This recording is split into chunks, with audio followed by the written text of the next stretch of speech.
देखिए, हम आपको दिखा रहे हैं अर्नब गोस्वामी के घर के बाहर से तस्वीरें। हमारे कार्यकारी संपादक निरंजन जब वहां पहुंचते हैं, कैसे धक्का मार के उन्हें बाहर निकालती है मुंबई पुलिस, आप खुद इन तस्वीरों में देख सकते हैं। और आखिर सवाल सबसे बड़ा ये कि बार बार रिपब्लिक मीडिया नेटवर्क को आशुतोष क्यों टारगेट कर रही है मुंबई पुलिस। अर्नब गोस्वामी को हिरासत में ले लिया गया है।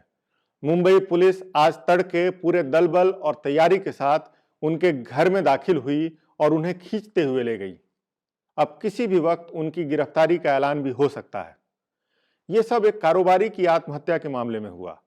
आरोप है कि अर्नब ने उस कारोबारी को आत्महत्या के लिए उकसाया था। लेकिन इसका एक सच ये भी है कि यह जांच बंद हो चुकी थी। ये फाइल उद्धव ठाकरे पर अर्नब गोस्वामी के सीधे हमले के बाद दोबारा खोली गई। नमस्कार, मैं हूं समरेंद्र और आप देख रहे हैं बोले भारत। मुझे मारा गया, मुझे मारा गया, मुझ पुलिस ने मुझे मारा है। तो ये अर्नब गोस्वामी है, उनको लेके जाया जा रहा है एक वैन से दूसरे वैन में, दूसरी वैन से तीसरे वैन में, और आपने उनके मुंह से सुना। नीरा राडिया से एक चूक हुई थी। वो काम टाटा के लिए करती थी और फोन एयरटेल का इस्तेमाल कर रही थी। वही फोन टैप हुआ और राडिया को अपना काम धंधा समेटना पड़ा। अर्नब गोस्वामी ने भी एक चूक की है। वो महाराष्ट्र में रहकर वहां के मुख्यमंत्री और शिवसेना के मुखिया उद्धव ठाकरे से लड़ रहे थे। आज उद्धव ने उन्हें सत्ता का जलवा दिखाया है। तड़के पुलिस ने अर्नब का घर घेर लिया, फिर पुलिस के जवान उन्हें खींचते हुए वैन में बिठाकर ले गए। पीछे रिपोर्टर भागते रहे, उनका चैनल रिपब्लिक टीवी चीखता रहा, मगर पुलिस फैसला करके आई थी। उद्धव ठाकरे जी, आपने अपने चापलूसों को काम पर लगा दिया।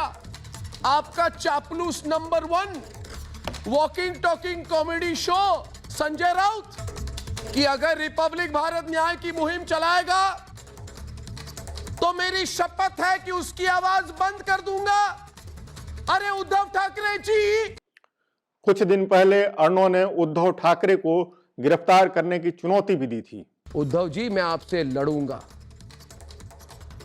जरूरत पड़े तो जेल से भी लड़ूंगा। कान खोलकर सुनो उद्धव जी, मैं कह रहा हूं, कान खोलकर सुनो उद्धव जी।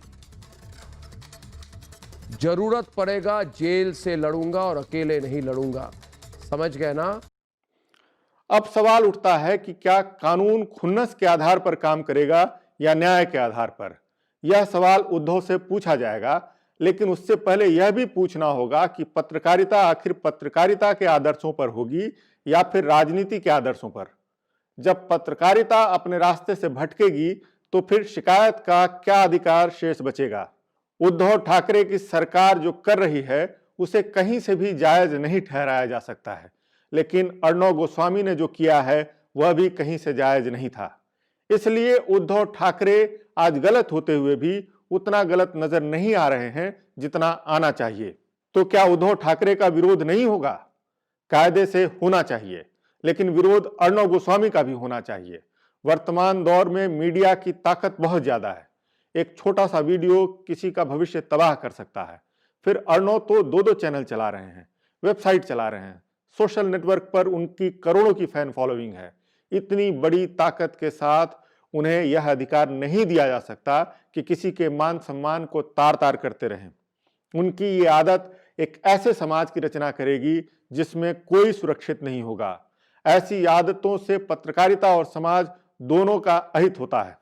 अर्नब ने बीते कुछ वर्षों में अनगिनत लोगों की लिंचिंग की है। बिना किसी सबूत, बिना किसी दस्तावेज के उनकी इज्जत के साथ खिलवाड़ किया है, सरेआम बेइज्जत किया है, घोर तनाव दिया है, और यह सब कुछ आम आदमी को मिली अभिव्यक्ति की आजादी के नाम पर किया गया है। और आपकी पार्टी की क्या नाम है, अंतोनिया माइनो, जो आपकी पार्टी की प्रेसिडेंट बनी है, वो चुप क्यों है?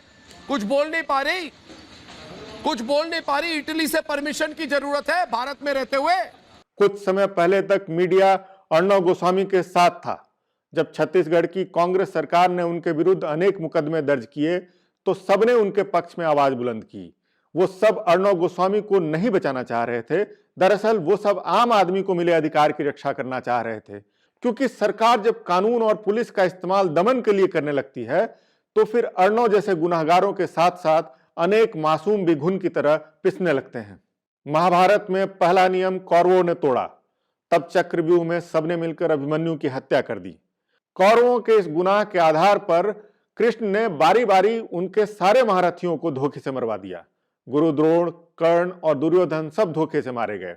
इसीलिए कहते हैं कि युद्ध में भी नियमों का पालन होना चाहिए, मर्यादा नहीं तोड़ी जानी चाहिए। लेकिन मर्यादा किस चिड़िया का नाम है, ये अर्णव गोस्वामी नहीं जानते। आज वह उसी की कीमत चुका रहे हैं। खतरा यह है कि अर्णव के बहाने उद्धव ठाकरे समूची मीडिया को अपनी गिरफ्त में लेने की कोशिश करेंगे। इसके संकेत मिल रहे हैं। कुछ समय पहले मराठी चैनल एबीपी माझा के पत्रकार राहुल कुलकर्णी को एक खबर चलाने के कुछ समय बाद गिरफ्तार कर लिया गया। बड़ी और महत्वपूर्ण खबर आपके लिए बता दें आपको कि कल शाम को मुंबई में जो भीड़ इकट्ठा हुई थी, उसके बाद बांद्रा में जुटी भीड़ के मामले में एबीपी माझा के रिपोर्टर को मुंबई पुलिस ने हिरासत में लिया है। द वायर की इस रिपोर्ट के मुताबिक उद्धव सरकार में पत्रकारों के दमन के 1 दर्जन से अधिक मामले सामने आ चुके हैं। गलती अर्णव से हुई और उसकी कीमत दूसरे पत्रकार चुका रहे हैं। इसलिए उद्धव ठाकरे को इस बात की इजाजत नहीं दी जा सकती है कि वो ताकत का इस्तेमाल डराने धमकाने के लिए करें।